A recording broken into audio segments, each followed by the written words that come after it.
right, we locked in right now. It's the Wheel1 podcast. Your boy Master Twice got a special guest in the cut. This is like one of my mentors right here, low key. You know, he probably won't admit it like that, but he is. This is my good friend Daniel. Daniel, introduce yourself to people. Hi everyone, my name is Daniel Karp. I am an actor and writer based out of Toronto. I'm also a coach and teacher at LB Acting Studio in Toronto. That's where we met. That's why I say he's my mentor. You know, he gave me a lot of tips that it's still far to go, but he gave me the game to start off. He gave me the game. It's a marathon, not a sprint. Exactly. That's another one of the things that he taught me. But Daniel, we're just kind of do this how we usually do on the show. Mm-hmm. We kind of just get right into it. We like to hear the early life. Where you grew up, where you come from, siblings, family life, all that type of stuff. Let us know the early Daniel. Like how was that? God. Yeah. So I born and raised in Thornhill, which is just north of Toronto. It's the first suburb north of Toronto, as part of the GTA. Okay. Part of Vaughan. And there were no real arts in my family, and I was a really, really timid kid. Okay. Just small guy. I feel like late bloomer is probably the term that it took a while before everything blossomed. I think late bloomer just encompasses everything of who I am and how I've lived my life. Okay. But no, I'm a middle child of 3 kids, right. And I've got an older sister and a younger sister. Okay. How is that now being the only boy now in the family? I kind of want to hear a little bit about that too. I think any boy who doesn't have a brother, you really wanted a brother. But at the same time, I think it worked out because I was a really sensitive kid, more than I realized, and so it I get along great with my sisters. Okay. So I think it works out really, really nicely. So I don't feel like I was missing anything. But yeah, I always still wanted a brother. Yeah, I think that's how it could be because I'm the baby of 3, but I only have 2 older brothers. Yeah. So I have no sisters. No sisters. Yeah. So it's an interesting feel where someone's always asking me "Oh, have you ever wanted a sister?" And I'm like, Yeah. Not as much. Maybe a little brother to do what my older brothers did to me. It would have spiced things up a little bit, but I'm very grateful for both of them. Oh, that's amazing. That's amazing. Yeah. So let's get into a little bit more of just about growing up. What were some things that you kind of more passions that kind of just stuck out at a young age? Passions, things that you just loved. It may not be a good answer. Every answer is a good answer, but I don't think as a kid I was really passionate about anything. I just didn't know. I loved playing soccer, even though I was god awful at it, and I loved playing basketball, even though I was god awful at it. I love Pokemon. Pokemon's a great thing though. Who doesn't love Pokemon? Yeah, no, I love Pokemon. And I think that's a part of me that will never truly go. I still love it. I still I don't play the games anymore just because I don't have time. Of course. I absolutely keep up to date with it. But I really was that kid and I feel like a lot of us are like that. But I really felt like everyone else had their thing, and then I was just kind of there, existing almost Yeah, but more importantly than just simply existing, not realizing there was value in that, and that's fair. What kid is going to be that's okay, I'm existing, there's value in that. True. You're gonna be constantly made to feel like you have to find your thing, you got to get better at this. So, I think there's too at a young age the comparison factor is huge. Because you're always looking at your peers and okay, well, they're doing this, and so I should be on this. And that's not even just a kid thing; that's a human thing. Yeah, exactly. We do that as adults all the time. We're just better at being told that we shouldn't be comparing ourselves and being reminded. But when you're a kid, keeping up with your friends is keeping up with your friends and trying to make your parents proud are the only things that are important to you. Yeah. And so if you feel like you're slacking in one or the other, you really feel like you're drowning a little bit.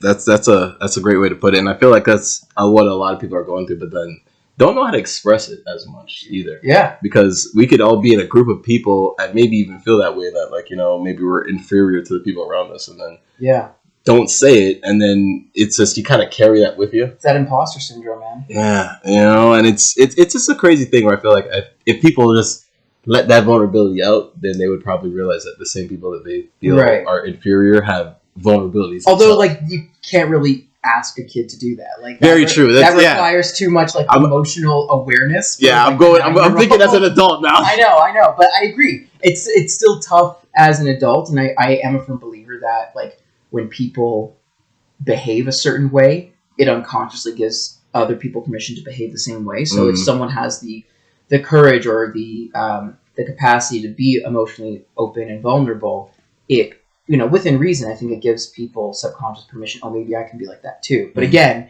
when you're a kid, like you don't have that same it's type damn of near awareness. impossible to really like think about it like that. Because like I think back about a lot of things I did as a kid, and I'm just like, I think I just did that because of the people around me. Right. Like it was not. I didn't even really want to do that. Right. The definition of peer pressure. Yeah. And I feel like a lot of kids go through that, especially when, like you're saying, when you're trying to find your thing and you don't know what your thing is, and it's like now the peer pressure and the stress of, okay, am I not doing something right because I haven't found my thing and that person has?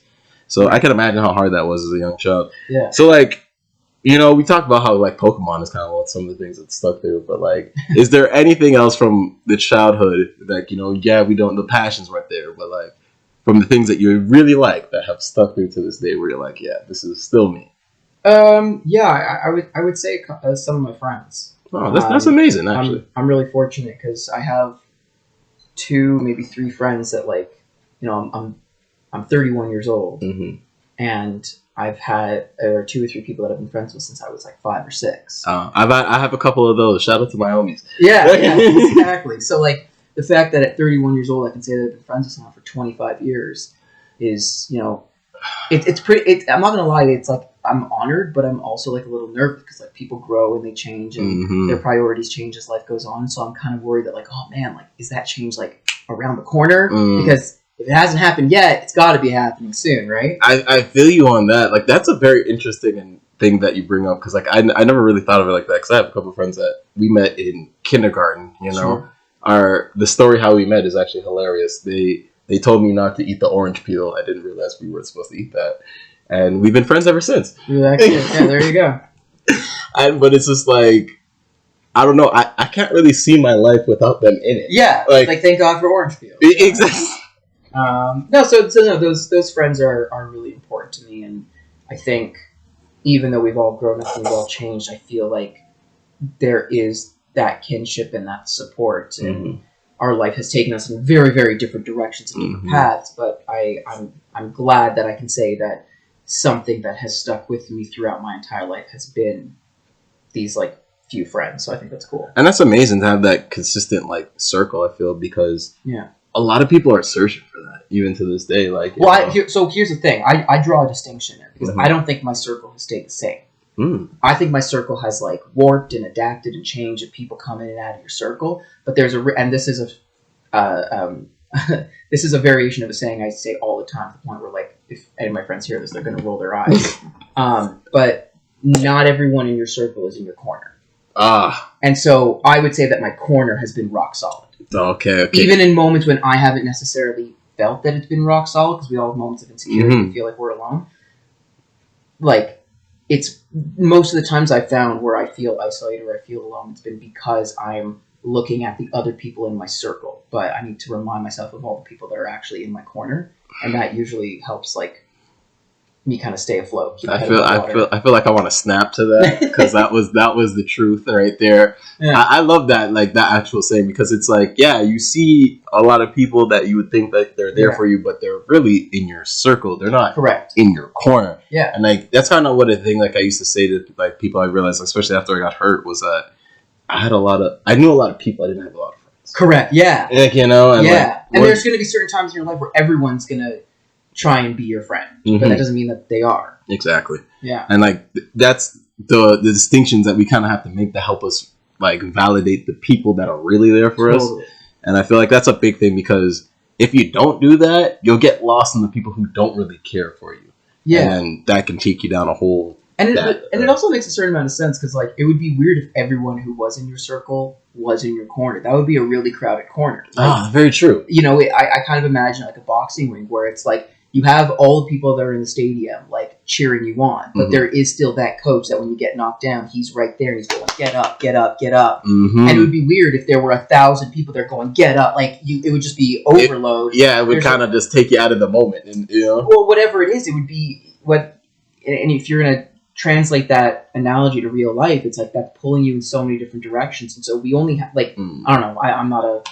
I'm not a therapist. I'm not a clinical psychologist or anything, but I feel like we only have so much space for so many people. Yeah. And we have to be economical with who we give our hearts to, and who we give our minds to, and who we share our energy with. I mean, that's huge, and I strongly agree with that, because not everyone deserves our time or energy. Totally. And again, they shouldn't, dude. Like, just like we aren't deserving of everyone else's. Exactly. Exactly. It's a good middle ground to kind of come to, and it's a balance, and it's great that we finally found this, even though we're not that old, but right. Still, there's a lot of people at older ages that still haven't kind of found that balance. Yeah. That niche of things, and I think it's a great thing, to kind of pick up. But anyways, I try to lead that into since we kind of got a little bit of growing up, a little bit where you come from and all that. I kind of want to know about how your views on just how the societies are shaped up right now, because life can be a little crazy in general. You want to know my opinion on how society is shaped up? Just a little bit. Just a little bit. Or you can deep dive. With respect to what? I would say just in general, because I like to ask this question because I want to see how people's thought process is on the world that we live in. It's full of shit. Man. But pick a little piece that you feel you want to say your piece about. Okay. I really think that we're in an age of. I think no matter where you are on the planet, no matter where you come from, we're all at this precipice. Mm-hmm. And you can lean one way or the other politically, you can lean one way or another socially or whatever, but we're at this point where a lot of these tough questions are being asked, and it's really hard to give answers to them because one, none of us have these you can't have an easy answer to a complicated problem. I don't care how passionate you are about a given topic. None of these things that keep us up at night, none of these things that make us angry and yell at each other are simple things. Mm-hmm. They're complicated, they're nuanced, and I think to then demand a non-complicated, unnuanced solution to a complicated and nuanced problem is putting a Band-Aid over a problem that needs stitches. Mm-hmm. And I feel like we are at a point where a lot of these questions that don't have answers yet are out there for everyone to see, whether it's about racial tensions or whether it's about socioeconomic imbalances mm-hmm. or politics or any number of big hard-hitting issues that plague everyone differently. We're at a point where we know in our hearts what we feel is right, and we are trying to do our best to listen to each other, but it's tough because we're demanding answers from people who don't have answers. Mm. And so I think we are at this point where tensions are at an all-time high, not just because everyone's angry, but I think we're all yearning for an answer. Mm. And so I think because of that, because even though you may be on one side of an argument or another, we all care so deeply about it. And so I think the one thing we all need to do more of is listening. And I don't just mean let's have a conversation about things need to get done. Mm-hmm. You can converse all you want. That doesn't mean that something's going to be put into action. Very true. Very true. I think the way we get through it is going to sound so Zen and New Age, and that's not who I am. Woke, yeah, as the kids would say. I'm really not. But I really think empathy is the answer. Mm. I remember I was watching. This was back in 2021, and I can't remember where in the States, but there was this town hall meeting. I think it was in Tennessee. I can't remember where exactly, so I might be mistaken. But there was this town hall meeting with a school board of this district, and they were talking about whether or not there should be a mask mandate for these kids mm-hmm. At school. And the town hall was fully loaded. Like there wasn't an empty seat in the house. People were standing up in the back. No. And you had an aisle down the middle and two sections of parents that were both fully loaded. And on one side, you had all the parents that wanted masks to keep their kids safe. Mm-hmm. And on the other side, you had parents who didn't want masks because they felt that it was hindering the children's ability to learn. And, you know, I was watching with my dad, and, you know, me and my dad each had our own respective opinions over what we thought was the right thing to do. But it was so easy in that moment watching this like footage of these like groups of parents just like yelling at each other to identify with one and demonize the other.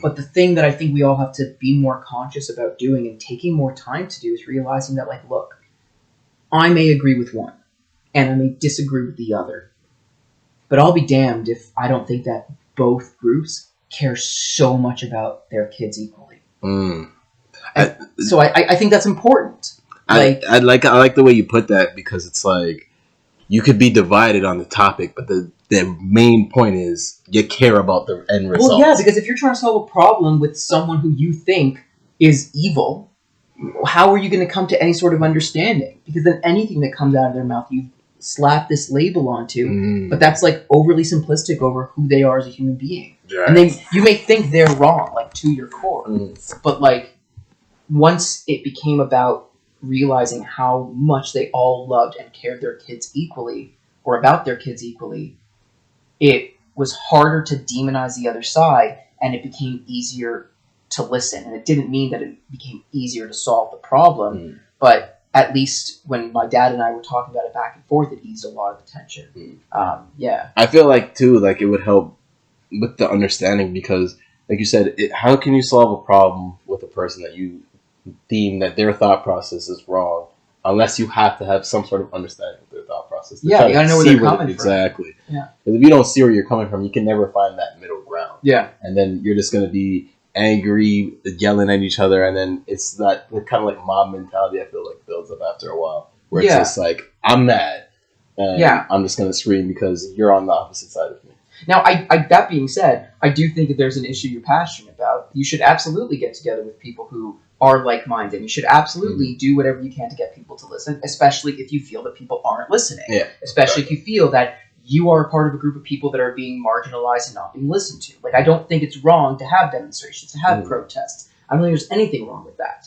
But I do think that it can't just be one or the other. It can't just be no protests, we only converse, or what was the opposite of that? Protest and no conversing. There we go. Yeah, that's what it is. I think there has to be a healthy combination of both, and I think protesting, and I think within reason. Yeah, obviously, not people like going crazy and like starting fires and riots. No, because that's not what it's about. But I feel like that is important, because there is something to be said about strength in numbers, and there is something to be said about especially if it's a socio-political issue, about being a constituent that can put pressure on the people that are supposed to be representing you. I think there's value in that. But if you are trying to solve a problem with someone who you feel in your bones before they've said anything, that they are evil, that they don't have your best interest at heart, then before they've even said anything, you've already slapped this filter on it in terms of you're going to misconstrue all the little nuances of what they're saying. And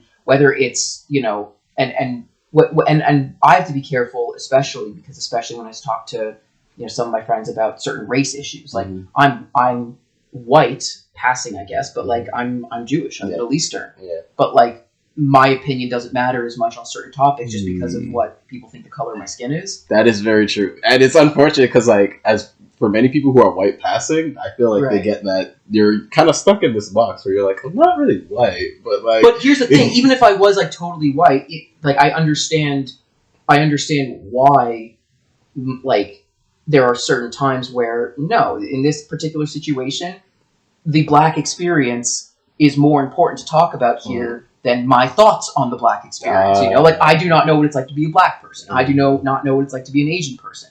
I can have empathy and understand certain things. Like the Jews are no strangers to marginalization. Yeah, that's very true. Even today. I think that's the difference. I think there are times where even though I've been marginalized, I've had racial slurs yelled at me because I was wearing a yarmulke. or I was speaking Hebrew, and people were saying, yeah, it's fucked up. But there were certain times where it's like, well, right now we're talking about the Black experience, so I'm going to sit back and listen to all my friends who are Black talking about what their experiences, because I can listen. I think the problem is that yes, I'm not Black. Yes, I do not know what the Black experience is. But to then say, because I'm not Black and I don't know what the Black experience is, or because I'm not Asian, I don't know what the Asian experience is, I'm incapable of empathizing with what it's like to be put in a box and marginalized and viewed a certain way. I think that's the point where a lot of people start to, or they stop listening at that point, because we all have the capacity to empathize. Exactly, because I feel a lot of these things that are happening, they're human things. They're not they're not race things, they're not gender things, they're human things. It happens around in all forms of people. And I feel sometimes it is a race thing. Yeah, sometimes it absolutely is. Sometimes it is, but I feel like a lot of the things, because like even like myself, when I think about that, because like I think with Black people, there's always the trauma of slavery. But then it's like I think about slavery's been going on for many years, and many of people have been enslaved. It says the concept of like racism along with the slavery was like, man, this conversation took a turn. I know, it really did. You asked me that question, I got really nervous. I was like, I don't know what I'm allowed to say. Nah, don't worry about it. You answered that perfectly, because like I feel like you're just giving your side on and take on like what you see, and like that's kind of like what we need. Yeah, like I feel we need a lot more honesty, and because a lot of times people like to sugarcoat their own experience, and I feel, how else are we supposed to grow as a whole unless we know everybody's experience? You know? Yeah, like I do think if there's something that's plaguing a particular community, whether that's a particular race or ethnicity or whatever, if you're not part of that group, you should listen. It's very true. Like, very true. That's it. You should listen, and not assume that because someone is sharing their experience with you that you don't necessarily share immediately, that it's somehow an evil remark against you and your people. Like that's not what it is. They're just sharing their experience, and I think we all need to listen, and we all need to listen not just when someone is sharing their experience, but also when someone else has a way that they can empathize and they can understand. Because I do think, and again, it's going to sound so like new agey, but like I really do think that for a lot of solutions, as far as how we understand each other and how we communicate better, it's got to be empathy. Yeah, no, for sure. I really feel that way too, because I remember a friend of mine said this saying a long time ago. He said, every conflict in this world can be solved with words. And I feel that can only happen unless people are empathetic about everyone else's situation. So it's like communication is obviously key, but like empathy has to be there, because if you can't at least try to understand what someone else is going through, then there's no way you can even go forward. You know? Yeah, but there's but I will say, and like we've talked about this with respect to acting a lot, like there's a difference between like understanding versus like understanding. Yeah. Like, and it's a subtle difference, but the impact is huge. It's tectonic plate shifting. Yeah, you know? it is. And so a lot of times, like, yes, I can comprehend, or someone can comprehend what someone else is going through. It doesn't mean they like get what that did to a person, or they understand the impact it had on everything else in their life. And so I think we need to start being more patient with not just everyone else, but with ourselves, and give ourselves more time to kind of sift through that, as opposed to just pushing it off as going, oh no, I get it. Like, well, do you? Like, I love this. Like, you're just breaking this down. You're giving everyone the game right here. Like, I love it. Yeah. You know, we're gonna kind of switch gears a tiny bit. Please do. So, you know, like I was saying, mental health is always a big thing on my show in general. Like, because like, for me, I've like, you know, had my struggles just going through my injury and everything. So I always like someone to kind of tell a situation where their mental health kind of like first kind of hit them, and they have to like really face it and see like, okay, I'm going through something right now. Right. How do I see it to like, you know, the light at the end of the tunnel, in a sense? Okay. Well, before I give my thing, I think I want to preface it by saying, like, I've been really lucky. Like, not that I don't have struggles, and not that there aren't things I wish were different, but like, I'm an incredibly fortunate individual. And so I think because for whatever reason, I'm able to remind myself or be reminded of how lucky I am, I think that alone has really helped me. Okay. But I think a time when my mental health really Like got to me. Yeah, where it's like you kind of like had to realize like, okay, I'm going through a situation right now, and it's really affecting me. Yeah. So it was interesting. I didn't find acting until like 3/4 of the way through my undergrad at university. Okay. What were you studying before that? Everything and anything. I think if you look at my transcript from university, I think I switched programs or switched minors or something like 12 or 13 times. Oh, wow. Yeah, man. I think with the exception of like languages, religious studies, and engineering, I took one course from almost every other faculty because I was just floundering. I was just trying and failing and trying and failing. Seeing what sticks. Yeah, nothing was sticking for a really long time. But I found the theater, both, on stage and behind the scenes, like building sets and stuff like that, which was really great. Oh. But I also found that point in time for me was a big transitional period because there's something to be said about, I like music and like performing and like acting and stuff like that. But then there's telling your like Middle Eastern Jewish parents that like you want to go into the arts and not be like an engineer or something. Or just, I think the point they never care what I do as long as I'm happy and feel secure. And that's I think, amazing. well, yeah, but like I'm happy doing the arts, but it's definitely not secure. Oh yeah, so that's true. Like, at least for the big chunk of the beginning, most of it isn't secure. So so that was really tough for them to take on. So I felt like, to their credit, they really did their best, and my parents support me in their own ways, in the ways that they know how, and sometimes it's exactly what I need, and a lot of times it completely misses the mark. But I remind myself that they are trying their best. Yeah. But in my last year of university, it was like before I went to school in the States. There was just, I don't know, man. It just felt like I woke up every day, in spite of finding this thing that like really lit my fire. It really felt like I was just waking up every day kind of angry. Oh. And waking up every day just feeling like, even though I had like, I found this thing. Why did that not complete me? And it was interesting because like I thought I was doing okay. And I was, like realistically I was, but I had this friend at the time who like would see me and would like hear my voice and hear like the lack of passion and would hear the distraughtness in it. And she just went, have you ever like talked to a counselor? Oh, okay. Have you ever talked to a counselor? Have you ever, there are counselors on campus. And I was like, no, because I genuinely don't think I like needed it. Yeah. But she was like, I really think you would benefit. And I was like, okay, well, thanks, but no thanks. Yeah. And like a couple more weeks went by and she brought it up again. And then a couple more weeks went by and brought it up again. And I was like, you know what? It clearly matters to you, and I love that. So fine, it's free on campus. Let me go talk to a counselor just to make you, my friend, feel better. And so I went to this counselor, and I didn't know anything about them. I didn't know anything about therapy or anything, and I wouldn't say it was therapy. But the counselor asked me why I was there, and I told her straight up. I was like, honestly, I'm totally cool. I'm doing this for my friend. Okay. She was like, what do you mean? And I was like, well, my friend wants me to go see a counselor, and she keeps asking me to go see a counselor, and I told her I don't need to, but I'm doing this so I can tell her that I'm going to see it. And the counselor totally did the right thing. It was like totally fair. Just out of curiosity, what is it about your situation that makes your friend think you need to see a counselor? And I was like, oh, well, and then I started like talking about like all the stuff in my life.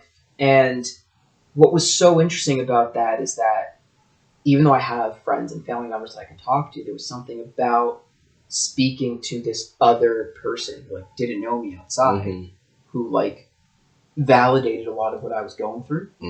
And even though I didn't necessarily get any answers, I don't even remember if I asked any questions, but even though I didn't get any like specific answers, I'm like, oh, here's a thing you can fix.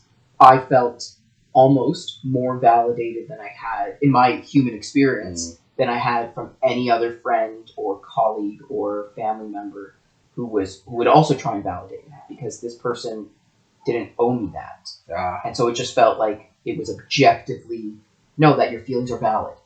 that's okay. I love that because it kind of reminds me of my thoughts when I like had my first therapy session with like my therapist. Yeah. Where it's like I kind of went in with that same tone. I don't need to talk to nobody. I'm fine. Right. And then as soon as she kind of just said, "So what do you want to talk about?" It's like what you said. It's like boom. It just flew out, and it was just like, right. Wow. I was like, damn.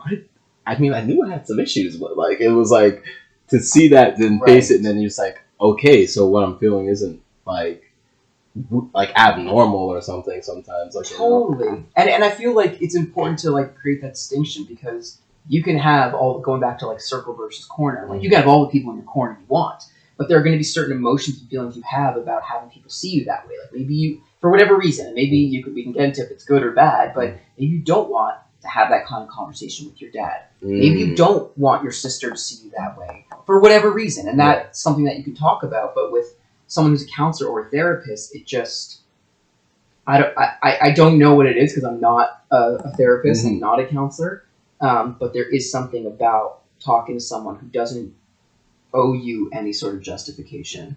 Yeah, like it doesn't matter. Like in their thought process, it doesn't. It doesn't matter. They're just speaking objectively. Exactly. Like, objectively, no. What you just talked about, it makes sense why you would feel this way about it. No, I get like why your dad did that, but it makes perfect sense that you had this negative feeling towards him about it. Well, I get maybe that wasn't the smartest thing, but considering where your friends come, like all of those things, it made me feel like I didn't have to work to be seen. It's like someone sees me and they get what I'm going through. Right. And I feel like because, like you said, most of us can feel like we're all alone in this huge world sometimes. Yeah. We need that someone to be like, I see you. Right. And like, you know, even through the good and bad times, but especially through the bad times, to be like, I see you. Right. I see you're going through a rough patch and it's okay. Like, you know? Yeah, and I think going back to the whole like nuance thing, like we're also used to looking at things in black and white from the perspective of either they're right and I'm wrong, or I'm right and they're wrong. But like two things can be true at once. Like if you get into a fight with your friend because they overstep because of something that happened, like one thing that is true about that situation is, yeah, maybe your friend did overstep. But another thing that can be true is maybe you did something that warranted overstepping. Like it can two things can be true. It can both be true, and I think we get so used to thinking it's either one or the other. So if I validate my friend overstepping, that somehow invalidates what I'm feeling about it. But we don't need to. It doesn't have to be causational. You know? I love the way you put that because like that's one of my favorite sayings. Is two things can be true. Yeah, I feel like especially nowadays, it's either you're right, I'm wrong, or like there's no middle ground, or it's like there's no we can agree to disagree. Yeah. It's like no. You're wrong. It's like both of us can have valid points. Yeah, exactly. Yeah. And I feel like that's what makes us people. All right. Like if we're all cookie cutter the same, it just wouldn't be. It would be boring. For sure. Boring place. Exactly. So I just kind of love the way you put that, and like how you put that, like something as simple as someone not hearing that like passionate voice. Yeah. To help you kind of like realize that you're like you realized that you were going through a situation, but like to help you get to the counselor to actually like deep dive into these issues because I feel like that's a thing that we don't do as much as people, and it eats away at us. Yeah. The longer you go without it, the harder it is to come out of it for sure. And so I wish I had a better clear cut answer, but I really think that like therapy, man, talking to someone. That's why I preach therapy. It's a big thing for me, especially like I said, I was not into it beforehand, and when I did it, it was the best thing for me, to be honest. Like I still use some things to this day that my therapist has taught me because it helps calm me, balances me, and it kind of just helps me put my situation into a perspective where I'm like, okay, I see what I'm going through. It's maybe I'm not the only person that's even going through this on top of that, and it's like, and you're not exactly. Like, you're definitely not. Exactly. There are too many people on this planet for you to be the only one doing anything. Exactly. It's like once you realize that, it kind of just makes it a little bit easier to like find the next steps on how you deal with that. Absolutely. And like that's amazing. And we kind of talked a little bit about like, you know, your acting chops and how you found a love for the theater. Like let's get a little bit more into that. Like what was kind of the first things that made you jump to it and say like, all right, I love this, and I know I've been all over the place with the minors, but I'm riding this one right here. So it was really musical theater. Like musical theater got me into. I always liked to sing, but I don't have an artistic family. There aren't any artists in my family. It's not something that's like supported. So I always liked to sing, but like I never took singing lessons. I was never involved in like theater as a kid. Like never did that. But I always liked to sing, and then for the first time at university, there were a bunch of people who also liked to sing. And I didn't know anything about musical theater. I didn't have any exposure to it growing up. But I slowly but surely started to get a little more involved, and started seeing shows on campus, and I saw how much fun they were having, and I think it was also like how confident these people were in themselves. Like they were so happy doing it, and they were happy doing it together, and I was like, man, that would be so nice. And so, not that I had, and I did not have the confidence to say, oh, I want this, like I'm gonna go do it. Because like I'm not gonna lie to you, even me, like dibbling that, like getting into the arts is like now, theater is like one of the most intimidating things for me. Well, I do think there's a difference between theater and musical theater. Like it's a different. Explain that right now. Well, I think just from a craft perspective, like theater, I think is, especially in like modern theater, I think it's more like grounded and true to life, whereas in musical theater, like people in real life don't break out into song and dance. Like it's not a thing. Very true. So it requires a certain like energy. Yeah. And not that theater doesn't require a certain energy, but it's a different mode. Just like the difference between like theater and film. Like it's not that it's not true to life, and it's a different medium. It's a different way of going about it. Expressing it differently, yeah. Yeah, and so I think it makes sense that like theater is intimidating to people because you don't get multiple takes, and you have rehearsal trying to like figure it out. And but musical theater in particular, I think music was the way in. And I remember I was invited. So that friend that I was talking about before, she was stage managing a small little musical. Okay. And I went to it just to support her. And afterwards, she was like, hey, we're having like tonight was our closing night. You should come to like this cast party. And I was like, I don't know, man. Like, I don't know these people. It's not really my vibe. I got this paper to write. Do I want to be involved? Let me go home. I'll do my thing. And she's like, okay, well, let me send you like the info, and if you finish your paper, like come on down. So she texted me, and I went home and sat in front of the computer for like 2.5 hours. Didn't write a single word. I just I couldn't focus on anything. So I was like, screw it. I'm already doing nothing. Let's just if I'm gonna not write my paper, let's go to this party. Yeah, might as well have some fun. Yeah, so I did, and I walk in, and I have this very clear image, because I walk in, and in front of me, on the other side of the room, there was a couch. And to the right of the couch, there was a piano, and to the left of the couch, there was a railing banister that it was part of stairs that went down into the basement. Okay. And I walk in. I didn't I texted her, and I was like, I'm here. She's like, just walk in, don't even knock. And I just hear all this life coming out of this house, and everyone's singing and having a good time. So I open the door, I come in, and on the couch, the piano, the railing, the coffee table, and I think a couple of chairs, there was just this ragtag group of ensemble musical theater people just belting Disney music at the top of their lungs on a Thursday night in the student village. And I don't know why, because I love Disney, and I loved Disney growing up, but I'm not a Disney fanatic. Mm-hmm. But there was something about that level of freedom and lack of caring about what other people thought, and just celebrating that joy together, that I was like, oh, cool. Okay. And I was at that point, I was already interested in theater. I was starting to get involved, but at that point I was like, well, damn, if these are the kind of people that I would be involved with in one capacity or another, this is the energy and the life that they're bringing to it day to day, moment to moment, I think that's worth giving it a shot. Because the one thing, I did not know what I wanted to do. I did not leave high school or wake up one day and being like, I need to be an actor, I need to be in the arts. But one thing I dreaded was waking up every day doing the exact same thing and hating what I did. Just I've lived through that, and definitely I hated it. And once I kind of found this niche of acting, for me it was I can't.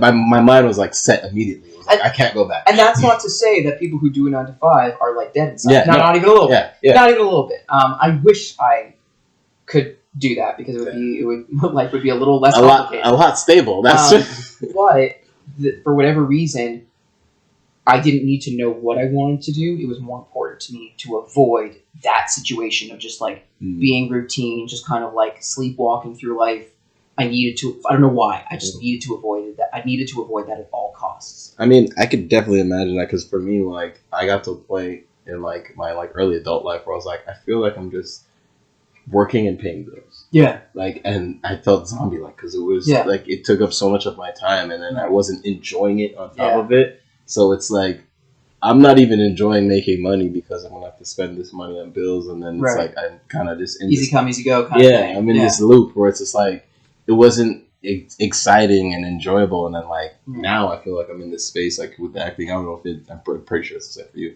where it's like you're excited to go to work, and like even if you got to do a 12-hour day, it's like. But like you're if you have to do that 12-hour day, it's funny because we just made a short film, and my co-writer, he's a writer, but it's the first thing he's ever made. So I've made stuff before, he hasn't. Yeah. So he didn't know what it was like to be on set and to have that energy going. And we were talking about it recently because it's done. He goes, I need to make something else because yes, I love writing, but even though during those like 3 or 4 days that we shot the film, he was like, I've never gotten less sleep in my life, and my body has never been more tired, but my soul and my mind has never been more like awake and exhilarated. That's exactly how it feels. Yeah. So like, fine, we'll put in 12-hour day, and I'll like promptly KO the moment I get home. Done. But it's like with a smile on my face. Exactly. And I think that's what life's all about. It's gotta be. It's like for me, it's gotta be. Yeah, because if you're gonna put in all this time, work, effort, you gotta love it. Absolutely. And like it's amazing that like you can express this thing that you found that you love, and then on top of that, you're sharing it, expressing it, and then you're teaching others. Like Yeah, that's something I have to still get used to. I could imagine, because like especially still being like in the thick of it yourself. But I'm still figuring it out like everyone else. Yeah, exactly. So like it's hard to claim myself to be a teacher over something that I'm still trying to figure out. But I do think that like I don't know how many steps there are. Let's say there's 100 steps to doing this. I think that especially because my class is focused on like people who are really new to it or beginning it. I'm like, okay, I may not be at the end of step 100. I may only be at step 20 or 22 or whatever. But even though I know there's 80 more steps to go, if someone is coming at me at step 1 or 2, I can help them along the way, whether it's because of my positive experiences or through my own mistakes that I've made. I can help them at least get to stage 20 and 22 where I'm at. I can at least shed some light on that part of the path that seems really, really dark and was dark for me, but now I know it because I've traversed it. So I can help people through that much. And I think as long as I continue to grow as an actor and as a teacher, trying to like figure out other ways that it works for me to help other people do it, there will be more parts of the path that seem really dark, but someone who's at step 40 will be able to help me at step 20. They'll be able to help me on that part of the path, and then I can turn around and pass it down to someone else and bring them along. It's almost like paying it forward in a sense. It has to be. I mean, I don't know. I think there's a lot of teachers out there who shouldn't be called teachers. They should be called instructors. But I think if you're going to teach, you have to come at it from the perspective of it's paying it forward. I love that, and that's honestly how I felt just being in your class. Like thanks, no, for real, because like it honestly felt like this is someone who kind of just wants to give us the knowledge of how it is to start off in this. And just like I said, for me, what I learned from you was the biggest thing was this is not just reading lines off a piece of paper. This is expressing all types of emotion and feeling it, and you can express all types of emotion in all types of ways. And this is the little nuances of the craft that like it really just kind of opened my mind to. I feel like that's like a lot of things I feel. I don't know personally, but like I feel from my talking to other people, they don't get that experience as much. And it's like what you're saying. Yeah. When you have an instructor, I feel like you wouldn't get that experience as much. I mean, I've definitely had instructors, especially in acting classes. And look, sometimes you need an instructor. Sometimes you need someone who can break it down meticulously. You need to do this, then you need to do that, then you need to go here. Like, fine.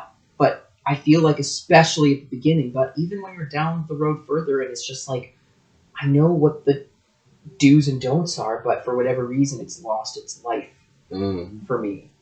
I need to figure out how to sit in that discomfort. I need to figure out how to sit in that heartbreak. I need to figure out how to express joy more raw, more purely, without any sort of filter of look at me doing my acting thing. You know, you do need a space to be able to explore that freely. I love it. See, I'm almost getting lost in the interview, just trying to soak up the game myself. I'm just like, okay, I'm taking all the free game I can. No, I'll say this much: there's more about this I don't know than there is stuff that I do know. Of course. Like, and I almost hope that continues to be the case, at least at this part of my life. So I never wanted to come off like I know I have the answers. Mm-hmm. I have my thoughts and opinions on certain things that I've experienced, but at the end of the day, like if I say here's how I go about doing it, and you go, well, I tried that and it didn't work. Screw what I said then. Do whatever works for you. Mm. But you won't know unless you actually give it a shot. Exactly. Not trying it and trying to poke a hole in it as you're trying it because then you haven't like actually committed to it. Like really try it and then go home and see if it works or not. If not, then throw it in the trash where it belongs. Exactly. And that's beautiful. That's the perfect way to put it because like sometimes I feel people they see something they want. Yeah. Never fully try it, or maybe like you say, they maybe try like they tip their toes in the pool, right? But they never dive in. You just got to jump in, and it's like that's how you only know if it's for you or not. Yeah, 100%. And then the rest of it's just like regretful thinking. Yeah, if you don't. And definitely like I love the whole like water thing because like. Yeah, when you like first jump into cold water, there's that initial shock, which is definitely more unpleasant than when you just like dip your toe in. Mm-hmm. But the moment that initial shock is over, like you realize the water's not nearly as cold as you thought, and you're spending more time in the water and enjoying it than. Whereas the other way, you would be more scared about what the water might be like without actually knowing. Exactly. And sometimes it's just you just got to get it over with and to see what happens. I feel like that's always do it. Thing. Jump in. Now, like, we're kind of getting down to, like, the end of this, and, like, one of the things I love to ask people is, like, since we already see that you're passionate with your career right now, I want to know what motivates you just as an actor in general. What motivates me in what respect? In the respect of, like, what makes you kind of get up and be like, this is what I love to do, and this is why I'm doing it. Like, what's a thing that kind of just pushes you every time you get an audition or they got a self-put. What's some motivations behind it? Well, I think, like, we talked a little bit about it before, but I really think that empathy is a big tool, and I feel like there is a power to storytelling, and there's a reason that, people, at the end of the day, they come home and they sit around the fire for stories in the form of television or film, because we yearn for it. We yearn for these other kind of experiences that aren't necessarily our own, but we can connect to. Mm-hmm. And I think there's empowerment in storytelling. I mean, storytelling was initially done as like fables to like teach people something, and not everything has to have a lesson in it. But I feel like, especially nowadays, there's a huge focus on indie projects that are a little more raw, a little grittier, and a little more real. And it's not necessarily about learning something from it, but you can. I hope everyone does. Yeah. But I think there's something about seeing that other people have these things in their lives that we can connect to. And so what inspires me, I feel like knowing that no matter what the story is, I feel like there's an opportunity there to share and explore another facet and another part of the human experience that not only I don't necessarily get to explore or share on the day-to-day, but most people don't get to. I like the way you put that because, like, especially with the job that we do, it's very intricate, and it's like there's a lot of different ways. Like you told me, there's a lot of different ways to express things, and like to like dive into now something where maybe you don't even really have that experience yourself. It's like Yeah, but I also don't think that you need to have like we were talking about before. I don't think you need to have a specific experience in order to empathize and understand what that would do to a person. I think that would make us all robotic. Oh, I don't have that information. I'm not capable of empathizing. Like, that's crazy. Mm-hmm. That's what makes us human. But like, don't get me wrong. There are definitely days where like I don't feel like getting out of bed, and I'm not as inspired. Mm-hmm. And like, in terms of what, it's gonna sound so dumb, but what gets me over those humps? Yeah. I'm so stubborn. I'm so stubborn. I mean, sometimes it's a good thing. I know. Sometimes it's a bad thing, but I'm really stubborn about it. So like every time, like, oh God, I still haven't booked that thing. Or like, oh, my agent, or this audition, and whatever. It's just like, I have all those like qualms, and things grind my gears, just like the next person. But then I go, well, my options are to either quit so I don't have to deal with this ever again, Mm. and then I never get to the or. I just go, well, I'm not quitting. Yeah, I'm keep stubborn. So screw it. I'm just going to keep going. I'm just going to keep going and figure out focus on what's in my control. Okay, so I didn't get that job, or I didn't get that audition because I really wanted to play that character. Yeah. Well, then screw it. Instead of waiting around for it, let me start writing something that may never even get made, but let me take the thing that was yearning to do that. Let's start writing that thing, because even if I never make it, there's still something about that creative output that helps me get over that moment. That's actually pretty healthy now that you think about that, because like there's a couple parts that I've auditioned for where I was like, I did the self-tape and everything. It felt so good, and I'm like, yes, I want this so bad. I had never heard a word from them, and I was just like, oh, like it was. Can I tell you something? Yeah. I feel like this applies to everyone in every industry, but specifically to actors. But we get so used to people.